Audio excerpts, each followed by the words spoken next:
Here we have a sculpture by Alexander Calder, and it was done in 1946, and he called it Ritou one, which is a type of hanging mobile, and it is a painting metal sheets and wire and just hanging out of there.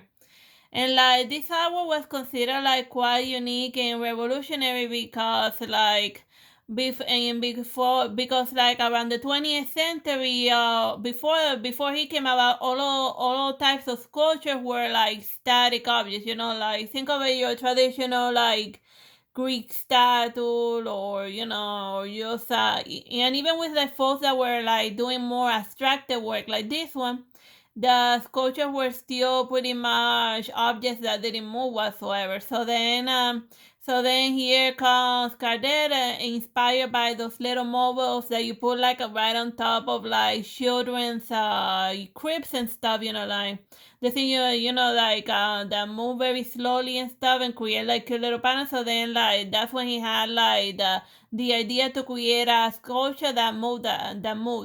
Cause like the way he saw it, traditional like sculpture and art was too static to reflect a world that was constantly in motion.